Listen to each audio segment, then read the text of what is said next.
قل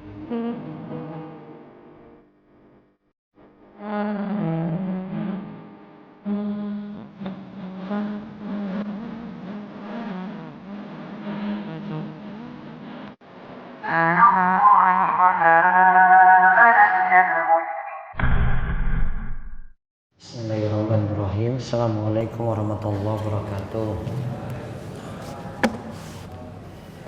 Innal hamdalillah nahmaduhu wa nasta'inuhu wa nastaghfiruh wa na'udzu billahi min shururi anfusina wa min sayyiati a'malina. May yahdihillahu fala mudilla lahu wa may yudlil fala hadiyalah. Wa asyhadu an la ilaha illallah wahdahu la syarikalah wa asyhadu anna Muhammadan abduhu wa rasuluh. Allahumma salli ala nabiyyina Muhammad wa ala alihi wa man tabi'ahum bi ihsan ila yaumiddin. Allahumma inna nas'aluka ilman nafi'a wa rizqan thayyiba wa amalan mutaqabbala. Puji syukur kita panjatkan pada Allah. Salawat dan salam semoga tercurah pada junjungan kita yang besar Nabi Agung Muhammad sallallahu alaihi wasallam. Baik, Bapak Ibu, para jamaah sekalian yang semoga senantiasa dirahmati dan diberkahi oleh Allah Subhanahu wa taala. Pada kesempatan pagi hari ini kita akan kembali melanjutkan pembahasan kita dari kitab Bulughul Maram, pembahasan sholat, yang dimana hadis-hadisnya dikumpulkan oleh Imam Ibnu Hajar Asy-Syafi'i rahimahullah. Dan kali ini kita masih dalam pembahasan azan. Ini tentang azan subuh dan kaitannya dengan pelaksanaan makan sahur. Di sini nanti kami sebutkan 3 hadis dan nanti ada pelajaran-pelajaran penting di dalamnya kita gali, dan nanti ada pembahasan khusus tentang hukum makan sahur ketika azan subuh berkumandang. Baik, hadis 189 190 dari Ibnu Umar. Wa an Ibnu Umar wa Aisyah qala, dari Ibnu Umar dan Aisyah, ia berkata, qala Rasulullah sallallahu alaihi wasallam. Rasulullah sallallahu alaihi wasallam itu mengatakan, inna Bilalan yu'adzinu bilailin. Bilal itu azan pada malam hari. Fakulu washrabu, tetaplah terus makan dan minum, hatta yunadiya ibnu ummi maktum, sampai ibnu ummi maktum itu mengumandangkan azan. Wa kana rajulan a'ma. Ibnu ummi maktum itu laki-laki buta. La yunadi, dia tidak mengumandangkan azan hatta yuqalu lahu, sampai ada yang menyebut asbahta asbahta muttafaqun alaih, sampai ada yang menyebut ini pagi sudah masuk, ini subuh sudah masuk, ini subuh sudah masuk. Hadis ini muttafaqun alaih, diriwayatkan oleh Imam Bukhari dan Muslim. Wa fi akhirih idraj, dalam hadis ini ada idrajnya, nanti kita terangkan. Nah, Bapak Ibu sekalian, saya ulang tadi hadis tadi secara ringkas menerangkan bahwasanya Bilal mengumandangkan azan, ada lagi Ibnu Ummi Maktum mengumandangkan azan. Berarti ada 2 orang. Ada situ Bilal, nanti sebelum subuh dia itu kumandangkan azan, kemudian ada Ibnu Ummi Maktum, dia kumandangkan azan untuk menandakan waktu subuh itu masuk. Lalu di sini dikatakan tetaplah makan dan minum. Kulu washrobu, fakulu washrobu, tetaplah makan dan minum. sampai Ibnu Ummi Maktum mengumandangkan azan. Tetaplah makan dan minum sampai Ibnu Ummi Maktum mengumandangkan azan. Wa kana rajulan a'ma la yunadi, dan dia itu laki-laki buta. Jadi ada yang beritahu ketika itu. Dia tidak kumandangkan azan sampai ada yang beritahu, oh ini sudah masuk subuh, sudah masuk subuh. Nah, di sini ada dua muazin Nabi Shallallahu Alaihi Wasallam. Yang pertama adalah sahabat Bilal bin Abi Rabbah. Ini yang biasanya kita dengar, namanya sudah masyhur tengah kita, sehingga kalau ada muazin kita biasanya panggil dia itu Bilal. Nah, karena memang kita kenalnya muazin di masa Nabi Shallallahu Alaihi Wasallam adalah Bilal. Apa di antara keutamaan Bilal? Bilal itu punya satu amalan yang ini bisa ditiru. Bilal itu biasa punya kebiasaan melaksanakan sholat sunnah selepas ia berwudu. Saya bacakan hadisnya. Kenapa sampai Bilal punya keistimewaan seperti ini? Hadisnya ini menceritakan tentang Bilal. Kalau saja Bilal itu setiap kali selesai wudu dia lakukan sholat sunnah ini. Dari Abu Hurairah radhiyallahu anhu, anna Rasulullah sallallahu alaihi wasallam qala li Bilal. Rasulullah sallallahu alaihi wasallam mengatakan pada Bilal, "Ya Bilal, hadisni bi arja amalin amiltahu fil Islam, fa inni sami'tu dafana 'alaika baina yadayya fil jannah." Wahai Bilal, ceritakanlah kepadaku tentang satu amalan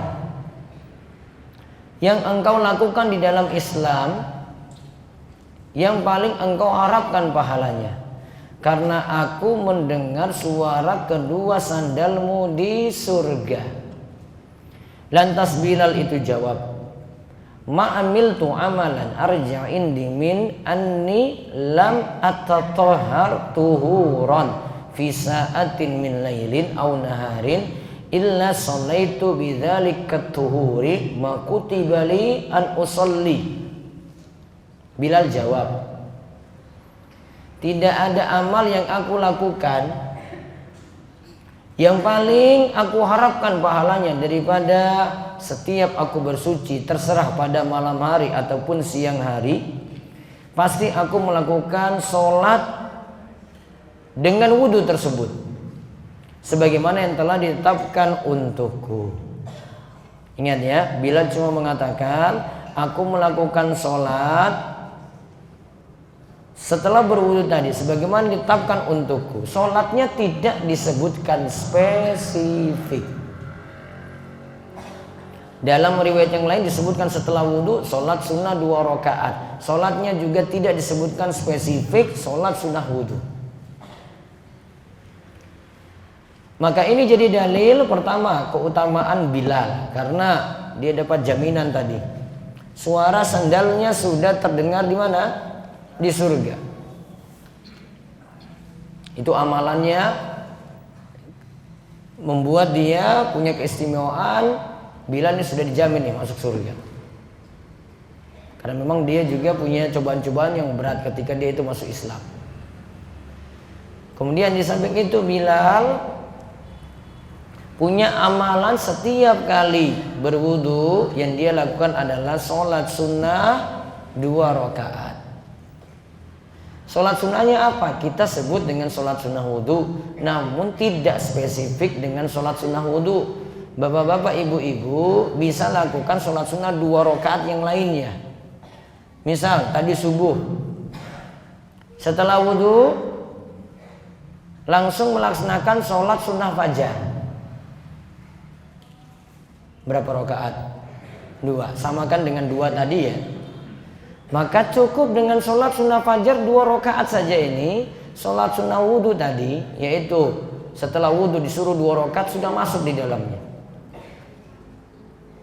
Karena hadisnya tidak sebutkan spesifik. Maka kita wakilkan dengan sholat sunnah fajar sudah masuk. Setelah wudhu, saya sekarang di waktu duha nih.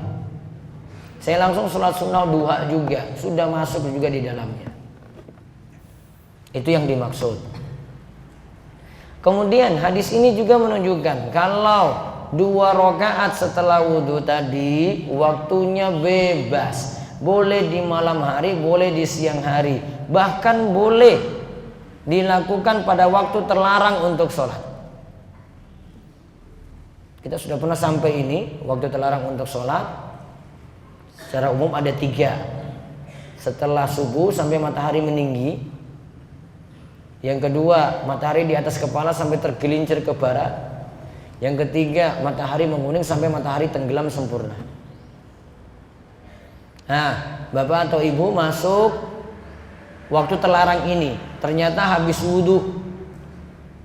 Boleh nggak lakukan 2 rakaat? Boleh, karena tadi hadis dari Bilal umum. Dia katakan saya pokoknya sholat malam ataupun siang hari saya kerjakan itu. Oh, berarti termasuk pada waktu terlarang. Kesimpulannya, di waktu terlarang sholat masih boleh melakukan sholat sunnah yang punya sebab. Kesimpulannya lagi ya, di waktu terlarang untuk sholat masih boleh melakukan sholat sunnah yang punya sebab. Contoh tadi ya, habis wudhu 2 rakaat. Apalagi yang punya sebab? Apa? Yang 2 rakaat dulu. Apalagi tahiyatul masjid. Punya sebab kan? Punya. Apalagi qadha sholat. Subuhnya telat, bangunnya jam 8 ya.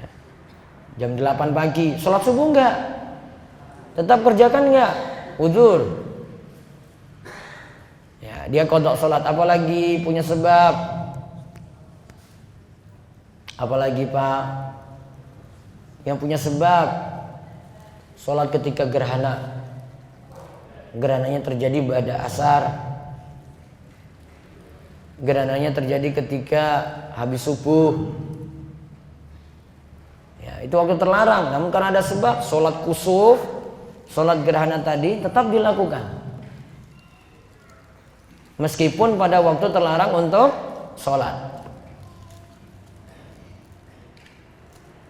Nah, termasuk sholat sunnah wudhu masuk di dalamnya itu. Walaupun waktu terlarang, tetap ada pensyariatan sholat sunnah wudhu.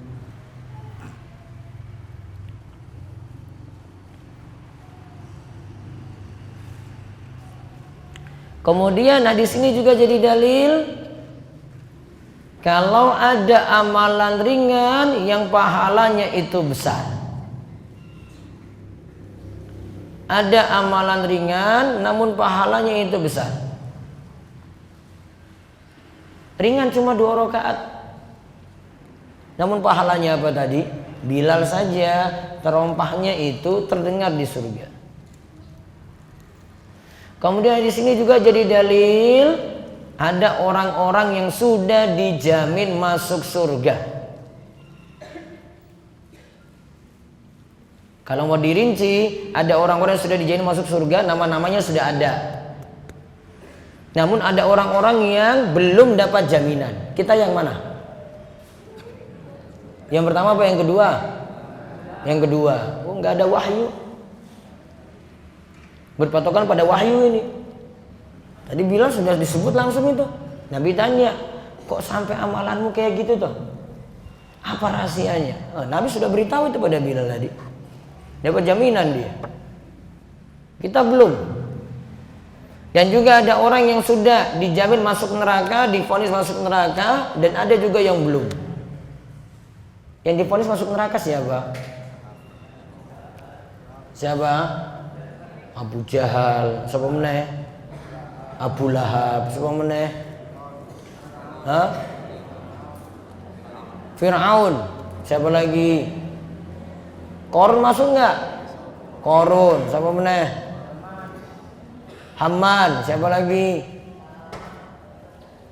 Salamah sinten?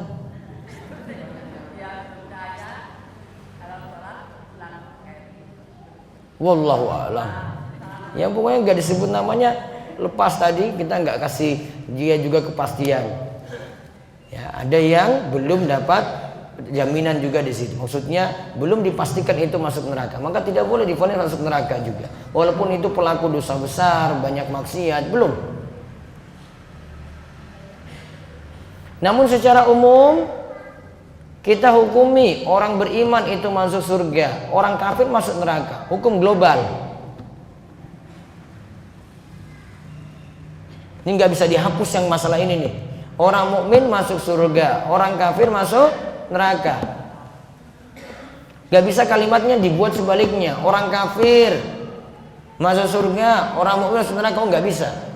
Secara umum, secara global, orang mukmin masuk surga, orang kafir masuk neraka. Itu hukum secara global, secara umum. Untuk orang per orang spesifik butuh dalil. Kali ini perkara gaib. Perkara gaib itu nggak usah bicara sampai ada dalil dulu. Mau nanti kiamat mau datang kapan, Dajjal keluar bagaimana, tanda-tanda kiamat keluar bagaimana, nggak bisa dipastikan itu karena perkara gaib semuanya. Kalau ada yang tentukan misalnya Dajjal, ini ada yang bicara ya ini, saya baru dapat tadi pagi ini. Dajjal usianya 40 tahun atau 4 Imam Mahdi itu. Dia dapat dari mana itu? Sudah tentukan spesifik. Emangnya pernah lihat ketemu di mana? Data dari mana? Dukhan nanti muncul pada bulan Ramadan tahun 1441 Hijriah. Spesifik banget. Dapat dari mana lagi? Nanti ujung-ujungnya bicara konspirasi Yahudi ini macam-macam lagi kayak gitu. Hari kiamat apa nyambungnya dengan konspirasi Yahudi? Masalah lain, masalah gaib. Gak usah banyak bicara di situ, diam aja. Nabi saja ditanya tentang hari kiamat kapan itu datang aja beliau diam, gak mau jawab. Malah Jibril yang tadi tanya, Nabi bilang mal mas'ulu anha bi alama minas sa'il. Yang ditanya yaitu saya Nabi Muhammad, kata beliau, tidak lebih tahu daripada yang bertanya, yaitu Jibril. Karena Jibril kan dapat wahyu, perantara wahyu. Dia juga nggak tahu, saya juga nggak tahu, Muhammad juga nggak tahu. Maka suatu yang tidak dibicarakan pokoknya nggak usah bicara di situ. Apalagi tentukan spesifik, nanti kiamat terjadi lagi tahun 1500 misalnya. Apa data dari mana, akuratnya dari mana? Nggak usah bicara. Daripada dosa kalau tentukan kayak begitu. Nah, balik tentang Bilal. Ya, tadi tentang Bilal. Jadi tentang azan, ada situ sahabat pertama siapa? Bilal. Yang kedua siapa? Ibnu Ummi Maktum. Jadi kalau kita bicarakan azan, dua orang ini nih yang kumandangkan azan. Bilal itu azannya sebelum subuh, Ibnu Ummi Maktum itu ketika azan subuhnya. Namun Ibnu Ummi Maktum sekali lagi laki-laki buta. Berarti orang buta boleh kumandangkan azan atau tidak? Boleh. Yang penting ada yang beritahu. Waktunya masuk. Pak, ini sudah azan subuh, ayo azan. Nah, yang buta ini azan, boleh. Itu gak jadi masalah. Yang buta juga boleh jadi imam. Itu juga gak masalah. Bahkan ulama-ulama tersohor pun itu ada yang dalam keadaan buta itu. Allah berikan keistimewaan pada mereka itu jadi seorang ulama, alim. Berturut-turut yang saat ini ada di Saudi Arabia selama 2 generasi yang jadi mufti kerajaan Saudi Arabia. Sebelumnya Syekh Abdul Aziz bin Baz, saat ini Syekh Abdul Aziz Al-Syekh, dua-duanya itu buta. Itu jadi ulama tertinggi di Saudi Arabia. Syekh Ibnu Baz buta di masanya, jadi mufti. Mufti itu yang satu-satunya bisa keluarkan fatwa. Kalau di tempat kita ya kayak menteri agama gitu. Namun ini lebih daripada menteri agama. karena ini bisa berfatwa langsung. Yang kedua, Syekh Abdul Aziz Al-Syekh yang saat ini ada. Ya, sama-sama buta juga, punya keistimewaan. Nah sekarang kita lihat ada keterangan idraj. Idraj adalah hadis yang dimasukkan kalimat di dalamnya oleh seorang perawi tanpa ada penjelasan maksudnya. Entah satu kalimat sebagai tafsir atau satu kalimat untuk menjelaskan hukum atau penjelasan hikmah. Jadi dia masukkan itu. Idraj bisa ada pada awal, pada pertengahan atau pada akhir hadis. Umumnya idraj itu ada pada akhir hadis. Hadisnya namanya hadis mudraj. Hadisnya itu namanya hadis mudraj.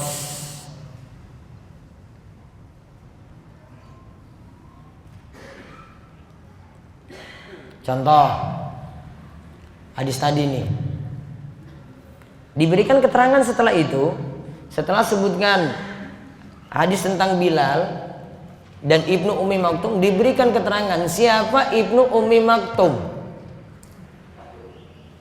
Dia itu laki-laki buta, dengar ada orang-orang teriak subuh sudah masuk, baru dia kumandangkan azan. Kalimat ini bukan kalimat dari Nabi. Kalimat ini bukan kalimat dari sahabat, namun diberikan keterangan tambahan. Ya, keterangan tambahan dimasukkan dalam hadis.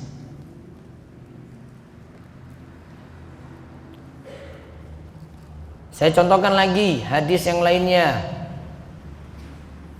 Bapak ibu pernah tahu kalau kita itu saat sujud harus tempelkan berapa anggota? Anggota tubuh berapa yang harus ditempelkan ketika sujud? 7. Apa saja? Dahi. Terus dahi sekalian hidung ya. Terus kedua telapak tangan, terus kedua lutut, terus ujung kaki. Kalimat dahi dan juga disertakan situ hidung, kalimat disertakan juga di situ hidung. Ini namanya sebagian ulama golongkan itu hadis mudraj. Perawi nambahkan hidung juga masuk di situ. Kalau dia tambahkan hidung juga masuk di situ, padahal lafaz ini enggak dari Nabi. Ya, namanya tambahan ini idraj. Maka sebagian ya ulama tidak mengharuskan hidung itu ditempelkan saat sujud. Kenapa tidak ditempelkan? Karena hadis yang menyebutkan hidung tadi cuma tambahan. Yang harus apa? Dahinya. Namun Ustaz, pilih yang mana kalau begitu? Pilih yang tempelkan hidung saja, biar aman. Karena yang berikan tambahan ini lebih paham maksud hadis daripada kita yang dengar. Daripada kita yang saat ini dengar, dia lebih paham itu maksud hadis. Namun ini contoh, perawi tambahkan, sebutkan hidung. Padahal aslinya hidung tidak disebutkan, cuma sebutkan dahi saja. Maka kalau sebut 7 pas, dahi, ya atas 1 tak. Kalau tambahkan hidung harusnya tambah 1 lagi. Namun tidak dimasukkan itu dahi di situ, cuma ya tidak dimasukkan hidung di situ, cuma dahi saja kan? Dahi, terus 2 telapak tangan ini, terus 2 lutut, terus 2 ujung kaki. Gak dimasukkan hidung di situ sebenarnya. Kalau masukkan hidung harusnya jumlahnya jadi 8. Ini contoh hadis mudraj. Maka kalau sebagian orang tidak tempelkan hidung, nah ini alasannya itu. Dan itu rata-rata orang Indonesia. Orang Indonesia itu ada sebagian tidak nempelkan hidung. Sholatnya sah atau tidak? Sah. Tetap sah. Karena amalkan tekstual hadis tadi.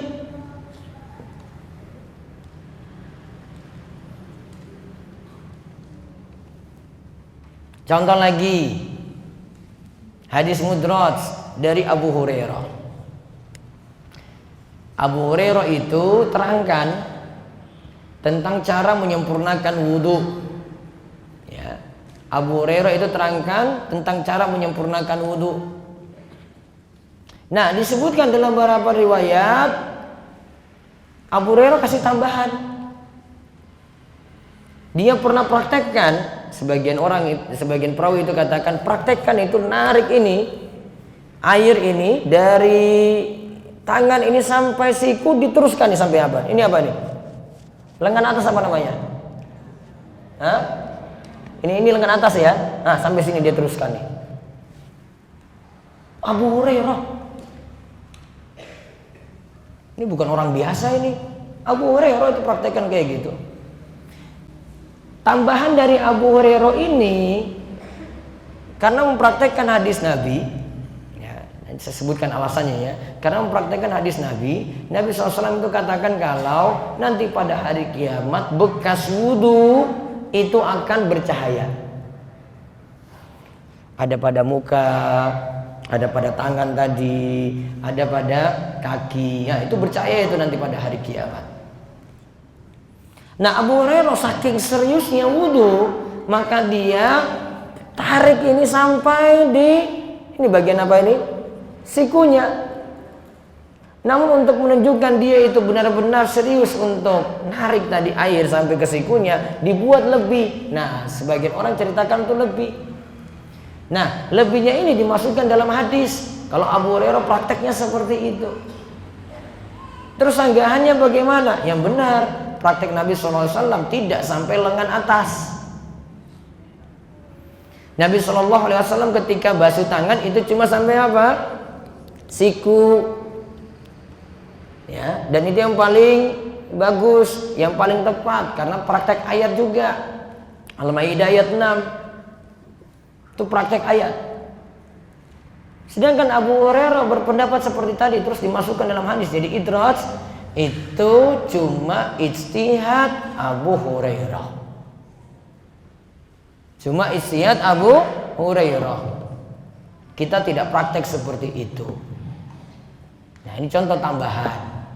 Hadisnya juga namanya hadis mudraj. Nah, itu nanti istilah sebenarnya dalam dunia hadis ada. Maka ada kitab-kitab para ulama, mereka buat kitab khusus istilah-istilah dalam hadis. Namanya buku-buku mustalah hadis. Ya, ini cukup orang-orang tertentu saja yang pelajari. Ada buku mustalah hadis. Bagi yang bisa belajar bahasa Arab, nah setelah itu dia kaji kayak gini nih. Ini ilmu alat namanya. Ada ilmu mustalah hadis dia penting tahu. Ada ilmu jarh wa ta'dil. Nah itu kaitannya dengan hadis. Dalam kajian para ulama tentang hadis sampai di situ bahasanya. Maka saking luasnya ilmu dalam agama kita loh itu. Sedangkan kita baru buka Bulughul Maram saja. Belum lagi telusuri yang lainnya yang begitu banyak. Nah, itu keterangan tentang idraj. Jadi ringkasnya idraj itu lafaz tambahan yang dimasukkan dalam hadis sebagai keterangan. Biar hadisnya itu jelas. Jadi, kadang idraj ini bisa diterima, kadang tidak bisa diterima. Tergantung nanti penilaian para ulama masing-masing. Nah, terus ada hadis 191 dari Ibnu Umar, "Inna Bilalan adzana qabla al-fajri. Fa amarahu an-nabiy sallallahu alaihi wasallam ay yarji'a fayunadi alla innal 'abda nama." Rawahu Abu Dawud wa dha'afahu. Dari Ibnu Umar radhiyallahu anhuma, sesungguhnya Bilal mengumandangkan azan sebelum fajar. Sama dengan hadis tadi ya. Yang untuk fajarnya, subuhnya siapa tadi? Siapa yang azan ketika masuk subuh? Ibnu Ummi Maktub. Yang azan sebelum subuh? Bilal. Maka Nabi SAW memerintahkannya untuk pulang seraya bersabda, sesungguhnya orang-orang itu masih tidur. Hadis ini diriwayatkan oleh Abi Dawud, namun hadisnya itu lemah. Nah, sekarang kita langsung lihat faedah dari hadis. Afdolnya azan sebelum subuh adalah pada waktu sahur. Hanya beberapa waktu sebelum terbit fajar subuh. Apa tujuannya azan sebelum subuh? Untuk bangunkan, bagi yang mau puasa ya dibangunkan untuk puasa tadi, makan sahur. Ada yang mau sholat malam, dibangunkan dengan azan sebelum subuh tadi untuk sholat malam. Terus yang kedua, boleh muazin itu seorang buta. Muazin itu boleh seorang buta, tentang masuknya waktu sholat bisa ada yang memberikan kabar untuknya. Terus yang ketiga, boleh ada dua muazin. Diperbaiki situ kalimatnya. Boleh ada dua muazin dalam satu masjid. Boleh ada dua muazin dalam satu masjid. Terus boleh nggak ada dua imam dalam satu masjid? Boleh atau tidak? Imamnya sholat bareng-bareng gitu? Boleh nggak? Ada imam utama diangkat, terus ada imam cadangan. Masjid itu jangan semuanya jadi cadangan aja. Nanti kalau datang, sudahlah bapak aja depan lambung gue pak. Cadangan semua itu namanya itu. Mau maju sulit. Aduh nggak enak ini sama ini. Ditentukan ini imam utama mana, imam rotib mana. Sehingga nggak ada yang main nyerobot aja gitu, enggak. Nanti yang nyerobot nanti kadang ada itu yang sok pinter, tapi bacaannya ngawur. Dia sok pinter, saya ini bisa jadi imam ini, maju depan. Ternyata masih bacaannya salah-salah. Sebagian imam kan kalau di sini ini masih di sekitar kita kan masih ada itu pakai alhamdulillahirabbil ngalamin, kan masih ada ngalamin. Iya kan Pak? Masih ada nggak? Terus ini kan mau ngapain coba kalau imamnya maju yang kayak gitu coba? Mau lanjut sholat dengan dia? Itu bacaan sudah masalah itu. Makanya tadi tentukan, pilih imam yang bagus, siapa yang berhak jadi imam, dari sisi bacaan itu benar, minimal surat Al-Fatihahnya itu benar, paham hukum-hukum sholat. Kadang imam itu punya masalah selain bacaan, hukum sholat pun nggak paham. Imam lupa. Apa yang dilakukan nanti kalau lupa? Sholat kok subuh jadi 3 rakaat itu gimana? Apa yang dilakukan? Lakukan apa? Sujud sahwi. Sebagian imam nggak paham sujud sahwi. Ketika sudah salah cuma tahu saya jemaah cuma teriak subhanallah, duduk dia tahiyat akhir untuk sholat subuh tadi. Setelah itu sujud sahwi pun nggak paham. Selesai saja. Padahal ada perintah untuk sujud apa? Sahwi. Imam harus tahu hukum kayak begini nih. Ustadz kan saya itu jarang-jarang lupa. Iya jarang-jarang, justru itu yang masalah kalau jarang-jarang. Ya, yang jarang-jarang ini yang butuh dipelajari. Oh nanti saya dapati ini bagaimana ya? Ini saya dapati ini bagaimana ya? Imam pelajari kayak begini. Harus pahami sujud sahwi. Itu bisa dipelajari. Sujud sahwi berapa kali sujud? Berapa kali sujud Pak? Ibu-ibu? 2 apa 1 kali? 2 kali sujud. Sebelum salam apa sesudah salam? Sebelum salam apa sudah salam? Boleh nggak sesudah salam? Boleh. Sebelum salam? Boleh. Namun kalau dalam mazhab Syafi'i biasa ditetapkan sebelum salam. Apa di antara hikmahnya? Biar jamaah nggak bubar. Karena jamaah ketika masih dalam sholat dia ikuti imam saja tuh. Boleh nggak jamaah punya alasan? Wah imam salah sendiri kok kita ikut-ikutan salah juga sujud sahwi. Tetap ikut nggak jamaah? Jamaah tetap ikut nggak? Walaupun imam yang salah, ikut karena dia jadi makmum. Itulah ada kerjasama di situ dalam sholat. Karena kalau misalnya ada kan sebagian jamaah yang ketika sholatnya itu subuh dia tiba-tiba berdiri sendiri rakaat ketiga. Jamaah yang lainnya tetap 2 rakaat. Dia sendiri berdiri, salah, dia turun. Sekarang siapa yang nanggung kesalahannya tadi coba? Perlu gak dia sujud sahwi sendiri? Kesalahannya dia sendiri.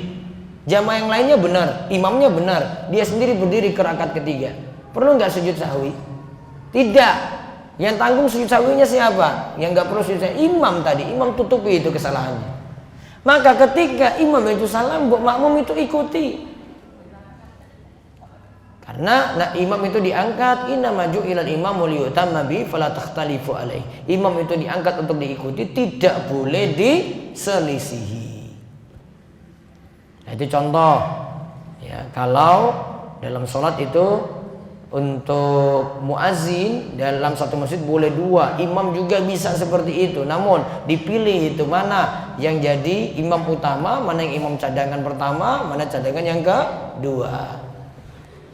Terus yang keempat, boleh mengamalkan azan jika muazin terpercaya. Artinya kalau sudah masuk waktu sholat, muazinnya ini terpercaya, kumandang azannya di sini pas tepat waktu, kita bisa ngambil pendapat dia atau azannya dia untuk, misalnya kalau sholat subuh berhenti makan, muazinnya terpercaya, makan sahurnya berhenti. Untuk yang tahajud berhenti sholat tahajudnya karena muazinnya terpercaya. Terus yang kelima, disunahkan azan di tempat yang tinggi sebagaimana keterangan dalam riwayat yang lain. Ada tentang kisah ini disebutkan ada riwayat tambahan ketika itu dikumandangkan azan di tempat yang tinggi. Berarti tujuan azan itu dikumandangkan supaya tersebar azan tersebut. Terus yang keenam, hendaklah muazin memperhatikan waktu ketika mengumandangkan azan. Sudah masuk waktu kumandangkan azan, belum masuk waktu nggak boleh. Ustaz, masjid lain sudah kumandangkan azan, namun terlalu cepat, boleh nggak ngikut masjid lain?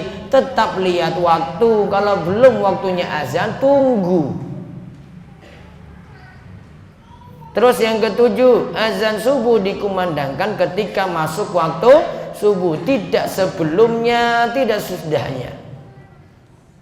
Artinya sebelum waktu subuh tidak boleh azan subuh itu. Sama zuhur juga demikian, masuk waktunya dulu. Nah sekarang kita sudah dibantu dengan jam-jam seperti ini. Nah sekarang tentang hadis yang membicarakan masih bolehnya makan ketika azan. Masih bolehnya makan ketika azan. Kita lihat dulu hadis ini. Dari Abu Hurairah radhiyallahu anhu, Rasulullah sallallahu alaihi wasallam bersabda, "Idza sami'a ahadukumun nidaa wal inna'u ala yadihi fala yadh'u hatta yaqdiya hajatahu minhu." Jika salah seorang di antara kalian mendengar azan, sedangkan ina ini macam-macam artinya, bisa sendok, bisa piring. Kalau di sini diterjemahkan, sedangkan sendok terakhir masih ada di tangannya, berarti masih ada suapan terakhir. Maka janganlah dia meletakkan sendok tersebut hingga dia menunaikan hajatnya hingga selesai. Hadis ini riwayat Abu Daud. Di antara ulama yang mensahihkan hadis ini adalah Syekh Al-Albani rahimahullah. Sehingga dari hadis ini dipahami masih bolehnya makan dan minum ketika azan dikumandangkan, yaitu azan subuh tadi. Namun yang lebih tepat, hadis ini dhaif. Di garis bawah itu, hadis ini dhaif, yang menyelisih dalil yang lebih sahih. Jika kita melihat dalil yang ada, wajib menahan diri dari makan dan minum ketika azan itu berkumandang. Jadi yang tepat hadis ini, para ulama gugurkan hukumnya dengan katakan hadisnya itu dhaif. Hadis sahihnya bagaimana? Stop makan ketika berkumandang azan. Coba lihat hadisnya di bawah. Dari Aisyah radhiyallahu anha bahwa Bilal biasanya mengumandangkan azan di waktu malam.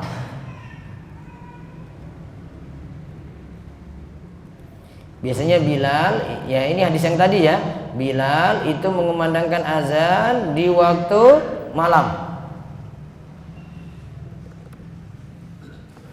Lantas ketika itu disebutkan Rasulullah SAW mengatakan, makan dan minumlah hingga Ibnu Ummi Maktum mengumandangkan azan. Beliau tidaklah mengumandangkan azan hingga terbit fajar subuh. Kata hatta dalam hadis tersebut bermakna akhir makan adalah ketika azan subuh berkumandang. Berarti setelah azan subuh tidak boleh lanjut makan lagi. Sehingga ini menunjukkan larangan makan dan minum ketika telah terdengar azan. Bahkan hal ini berlaku secara mutlak. Inilah yang lebih tepat dan hadis yang lebih sahih dari hadis yang kita kaji di awal. Imam Nawawi rahimahullah mengatakan dalam Al-Majmu', idza tala al-fajru wa fihi ta'amun. Jika terbit fajar subuh. Terbit fajar subuh tandanya apa?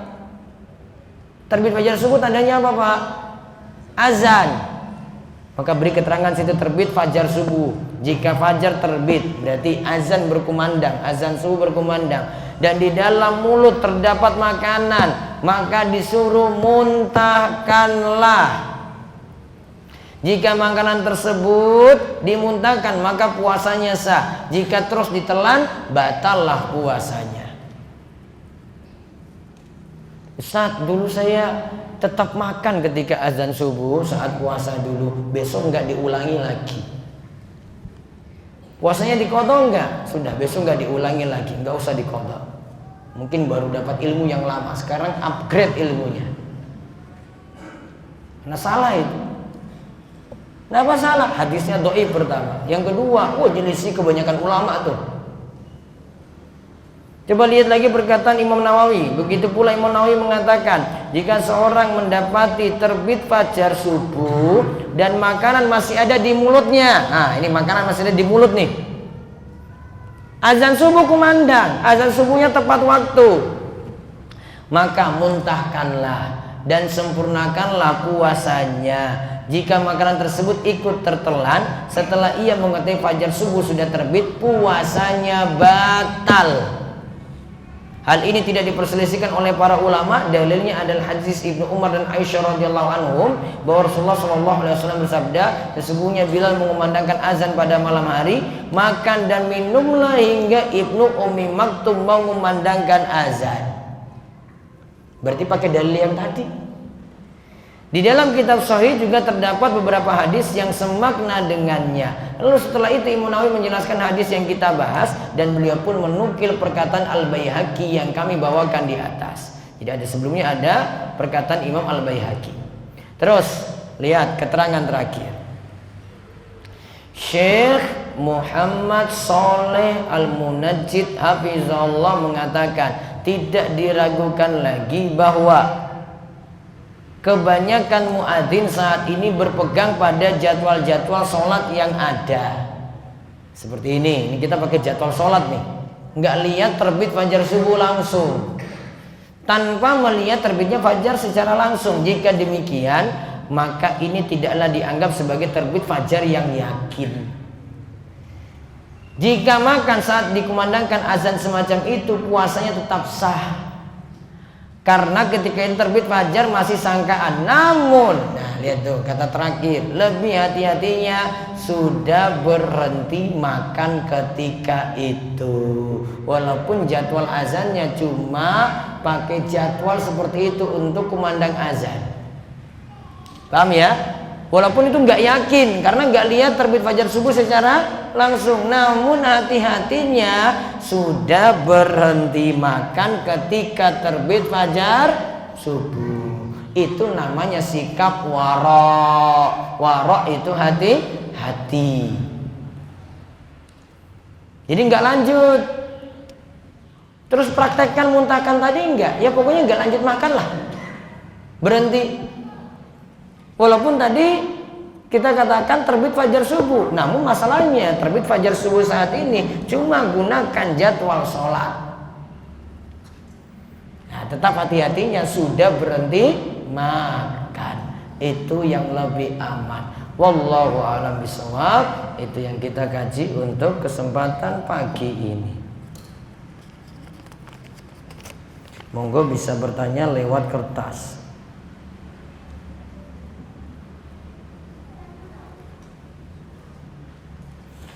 Suatu kali saya membacakan cerita dari buku anak. Kebetulan gambar bukunya wajah, tidak ada matanya. Kemudian anak saya bertanya, serem pak, gak ada matanya. Yang saya tanyakan, bagaimana cara menerangkan kepada anak kecil tentang hukum gambar bernyawa secara sempurna?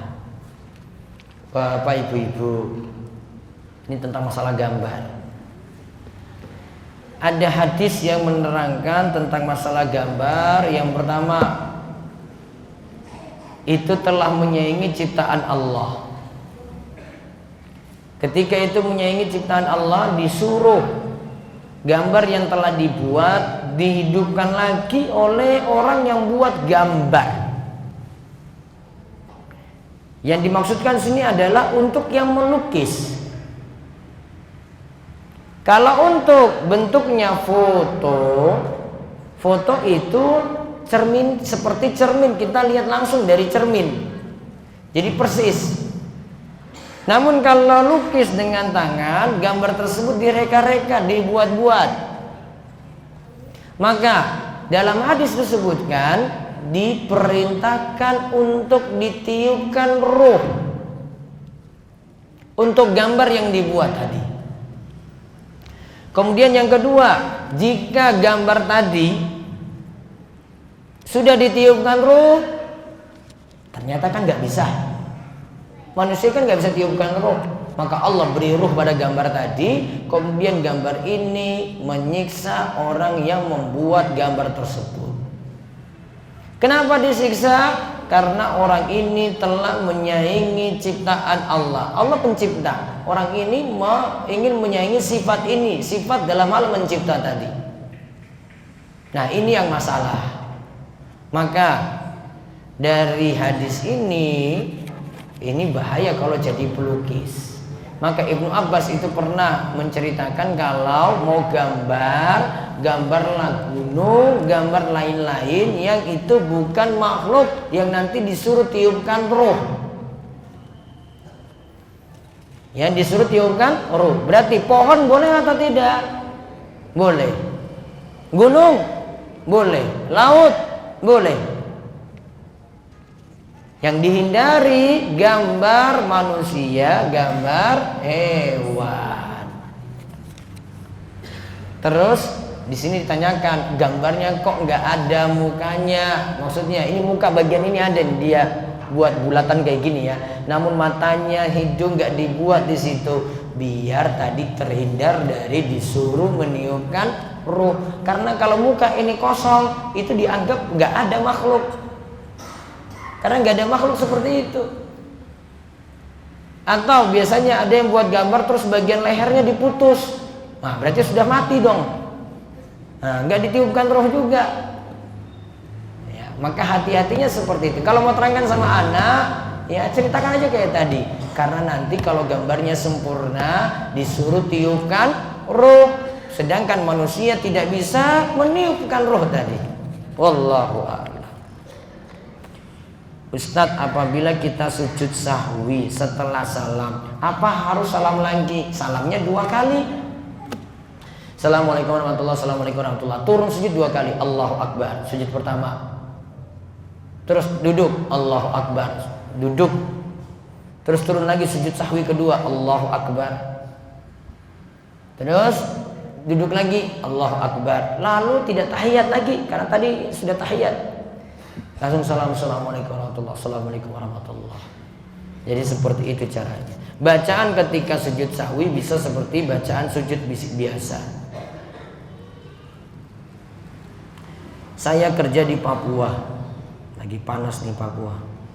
Dan saya menggunakan aplikasi azan untuk mempermudah mengingatkan waktu sholat. Saat di Jawa apalagi dan kumandang azan sama. sedang di Papua antara aplikasi dan kumandang azan ada selisih kurang lebih 5 menit. Harus ikut yang mana? Ikut yang berlaku di sana saja. Siapa tahu aplikasinya kurang akurat. Ya, jadi ikuti azan yang ada di tempat sana saja. Ya, kalau memang di sana masih 5 menit lagi, sedangkan di aplikasi kita sudah bunyi, maka pakai azan yang tadi ada di masyarakat sekitar. Ustadz, kalau bekam itu sunnah kalau donor menolong orang lain, sedangkan kalau sudah bekam tidak diperbolehkan donor selama kurang lebih 6 bulan jedanya. Sebaiknya bekam saja mengikuti sunnah atau bagaimana Ustadz? Bekam boleh, namun sampai saat ini saya sendiri belum pernah bekam. Sebab masalah sterilitas. Alat tuh gak sembarangan itu loh, narik-narik darah. Butuh alat yang steril. Sampai saat ini saya belum percaya kalau dengan alat-alatnya, kecuali dia jamin gitu, alat ini punya ya kepantasan untuk bekam orang gitu. Perlu dicek dulu. Karena sebagian ada pakai alat bolak-balik, ganti, nanti orang lain lagi, ganti lagi. Mana sterilitasnya di sini? Siapa mau jamin? Sama juga dengan tanya saya, sering minum habatus sauda enggak? Kalau obat-obat yang orang buat macam-macam campur begitu, terus dibuat jadi kapsul, saya nggak percaya. Saya bukan ingkari habatus saudanya, namun sudah campur-campur kayak tadi. Mana sterilitasnya? Kalau mau habatus sauda minum madu murni udah, kan aman. Kalau disuruh pakai obat ini sudah minum sendiri tadi. Kecuali kalau sudah dibuat oleh ya orang-orang farmasi, saya lebih percaya itu daripada tadi ya cuma ahli bekam atau cuma orang-orang yang pakar buat habatus sauda macam-macam. Saya lebih percaya dengan farmasi-farmasi tadi, lebih ilmiah. Itu kuliah 4 tahun baru bisa buat tadi itu obat. Itu pun belum bisa dia buat obat tuh, ada spesifikasi lagi sendiri baru dia bisa buat kayak begitu. Kerja nggak sembarangan, kuliah 4 tahun. Dunia bekam, dunia habatus sauda tadi, coba habatus sauda masa cuma kursus 1 minggu saya sudah bisa buat itu tadi, kapsul-kapsul kayak begitu. Percuma dong yang kuliah farmasi. Saya ingin ngantarkan untuk berpikir logis saja. Hadisnya benar, pembawaannya itu yang salah. Hadisnya benar, ya sebut hadis ini benar, ini hadisnya. Namun kalau mau praktekkan, ini dulu prakteknya dong. Apa Rasul tadi campur-campur kayak begitu? Itu aja, tinggal mikir logis gitu loh. Saya ngajarkan mikir logis. Ya, berpikir ini, oh iya ya. Kalau anak kuliah sudah paham kayak begitu, apalagi dia punya background kimia, punya background farmasi, dia nggak mudah percaya. Murni aja gitu. Jadi kalau mau pakai herbal macam-macam, ditimbang-timbang dulu ya. Kalau dengan bekam, terserah mau ikut bekam atau tidak. Lihat sterilnya itu bagaimana alat tadi. Ada jaminan nggak? Yang saya lakukan kayak gini rawan bagi saya. Sehingga kalau ditanya mau bekam atau donor darah, wah saya suruh donor darah malah bantu orang. Jelas itu. Itu sterilnya ada, jaminannya ada. Kalau bekam, lihat dulu yang bekam siapa, pakar apa gitu. Itu aja. Jadi selama ini saya nggak pernah bekam. Bukan berarti saya ingkari bekam, bukan. Yang pertama, bekam bukan wajib. Iya kan? Bekam bukan wajib. Jangan yang katakan nanti kalau saya nggak bekam saya dosa gitu, enggak. Yang kedua, bekam dilihat dulu sterilnya bagaimana. Ya, kalau ada yang berani jamin sama saya mau kayak gitu. Kalau enggak, cuma orang biasa, enggak. Saya nggak mau tubuh saya itu jadi korban kayak gitu aja, nggak mau. Apalagi sama dengan fasdu dan yang lain-lain, saya belum tahu. Kalau fasdu saya belum tahu hukumnya. Ya, mendingan yang aman-aman saja gitu, untuk kebaikan tubuh, untuk kesehatan tubuh gitu. Bagaimana ketika kita kencing, sudah pastikan sudah habis, tapi tiba-tiba ketika sholat ada yang keluar lagi seperti air, apakah sholatnya sah? Saya kasih treatment yang pertama untuk ngatasi biar ragu-ragu ini tidak muncul dalam sholat. Kalau terasa, maka harusnya dilakukan ketika setelah kencing, maaf, kemaluannya dibasahin, bagian celananya juga dibasahin. Sehingga kalau ada sesuatu yang basah dia rasakan dalam sholat, keputusannya berarti apa? Oh, tadi itu basah, itu gara-gara tadi saya kasih air tadi di celana. Itu untuk hilangkan was-was. Justru suatu masalah jika setiap kali sholat seperti ini dia ragu-ragu terus. Tadi sudah yakin bersih, tadi keluar, waduh ini kayaknya keluar lagi. Semuanya serba kayaknya. Belum yakin, nanti mulai sholat lagi kayak gitu lagi. Itu namanya gejala was-was. Ini penyakit. Ya, ini gejala was-was, ini penyakit. Nggak mesti dituruti terus. Turuti terus sholat nggak pernah beres kayak gitu. Bisa jadi orang itu ada yang ulangi sholat 2 kali, 3 kali, 4 kali gara-gara ini terus. Itu gejala was-was tuh diobati. Ya. Obatinya ya was-wasnya dihilangkan. Pegang yang yakin, tinggalkan yang was-was ragu-ragu tadi. Itu banyak ragu-ragu. Nah, solusinya kayak gitu. Terus yang kedua, cara diatasi kalau dapat kayak gini, tidak dipedulikan dulu. Kalau nggak yakin, tinggalkan yang ragu-ragu, ambil yang yakin. Kaidahnya seperti itu. Ustadz, saudara saya di kampung kelahiran saya akan menikah, tapi suami saya berhalangan untuk datang. Sebentar. Saya kalau baca nggak ada titik koma nanti nggak pas ini saya bacanya. Ustadz, saudara saya di kampung lahiran gitu mungkin ya. Terus saya akan menikah. Maksudnya menyambung kemana ini? Aduh. Mungkin sayanya saya hapus. Di kampung lahiran. Terus akan menikah. Tapi suami saya berhalangan untuk datang. Berusaha tidak jika saya safar ke kampung saya bersama saudara perempuan saya tanpa suami saya? Oh, intinya pertanyaannya itu boleh nggak safar tanpa mahram? Gitu aja kan? Nah, gitu. Boleh nggak ibu-ibu? Boleh nggak? Kata siapa boleh? Nggak usah muter-muter saya. Nggak boleh sampai ada mahram. Cari mahram tadi yang menemani suami atau yang menemani saudara laki-lakinya, yang menemani itu pamannya, yang menemani anak laki-lakinya yang sudah balik. Nah itu. Apa hukumnya membayar pajak? Apa hukumnya? Wajib nggak? Wajib. Boleh nggak dimanipulasi? Nggak boleh, dosa, bohong berarti. Terus, wah Ustadz kita kan dipaksa, saya bohong-bohong dikit gimana Ustadz? Nggak boleh, bohong. Terus gimana? Sampaikan apa adanya. Tentang masalah yang kerja ini masalah beda. Kalau suruh bayar, bayar itu pajak. Jika sujud sawi setelah salam, apakah perlu salam lagi atau tidak? Tadi sudah. Bagaimana hukumnya jika dalam sholat berjamaah di masjid, imam bacaan suratnya salah? Bacaan suratnya itu salah. Yang seharusnya bacaannya tidak dibaca, dipanjangkan. Yang seharusnya pendek namun bacaannya dipanjangkan. Kalau ini selain surat Al-Fatihah sholatnya sah namun tidak sempurna. Namun kalau ini pada surat Al-Fatihah fatal itu salahnya. Karena nanti merubah makna. Contoh misalnya, apa contohnya ya?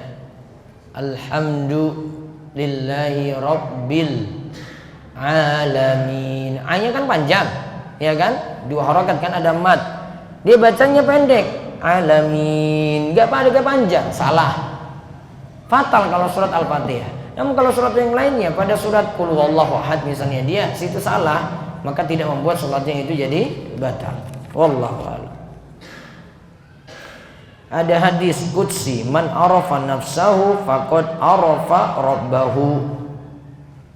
Barang siapa mengenal dirinya maka dia mengenal Tuhannya. Mohon penjelasannya.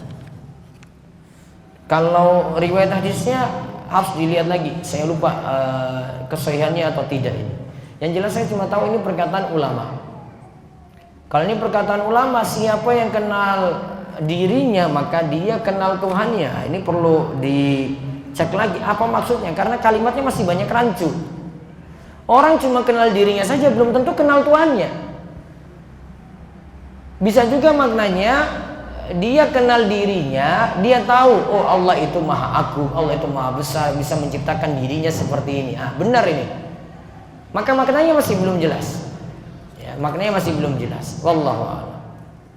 Ustaz, jika kita sangat ingin sahur tapi terbangun saat azan, apakah tetap jangan makan atau minum? Jangan makan atau minum tadi? Atau ada keringanan? Enggak. Baiknya enggak makan minum lagi. Ustaz, ketika sebelum maghrib, waktu antara ba'da asar sampai sebelum maghrib adalah waktu dilarang sholat. Iya betul. Nah, jika sebelum azan maghrib saya ambil wudhu lalu ke masjid, apakah boleh sholat sunnah wudhu dan tahiyatul masjid di waktu sebelum maghrib tadi? Boleh. Alasannya apa? Punya sebab. Celana dalam yang berbau pesing padahal tidak terkena air kencing sama sekali, apakah termasuk najis? Baiknya diganti. Kalau enggak, cuci sampai hilang, pakai itu lagi kalau baunya hilang.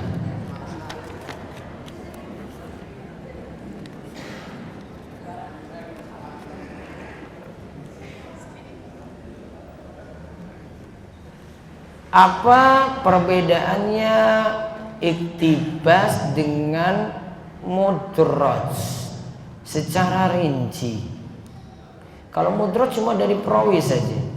Iktibas ini mungkin tulisannya diperbaiki, mungkin bukan ini maksudnya. Kalau mudraj masukkan perawi itu, masukkan kalimatnya, dimasukkan dalam teks hadis.